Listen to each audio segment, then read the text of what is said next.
एक दिन अपनी कुटिया में बैठी थी, तो एक चोर आया। तो वो चोर जैसे ही वैराग्यवती की कुटिया में प्रवेश करने लगा, तो वैराग्यवती उस समय ठाकुर जी की पूजा करके कुछ प्रार्थना कर रही थी। तो वैराग्यवती बोल रही थी, ठाकुर जी मुझे संसार से वैराग्य हो गया, बस अब मुझे एक की चाह है, आप मत मिलिए मुझे, पर मेरे जीवन में एक सदगुरु भेज दीजिए, जिन गुरु की कृपा से मैं आपको प्राप्त कर सकूं, ऐसे गुरु मेरे जीवन में भेज दीजिए। तभी वो चोर पहुंच गया। चोर ने मन में विचार किया, ये गुरु खोज रही है, भेष ही तो बदलना है, मैं बन के चला जाता हूं। धोती पहन करके, झोला टांग करके तुरंत द्वार पर आ गए,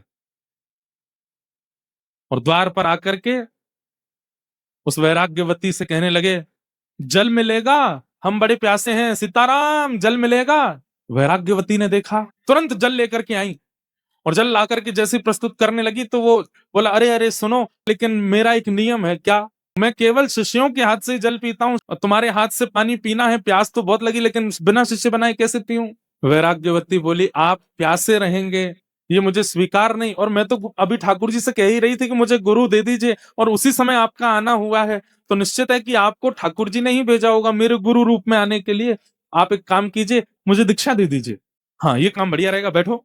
और चोर ने अब उसको जो भी आता था मंत्र वंत्र बोलना, कान में बोल दिया, और गले में एक माला पहना दी, तिलक कर दिया, बोले आज से तुम मेरी शिष्या हो, लाओ अब जल पिलाओ।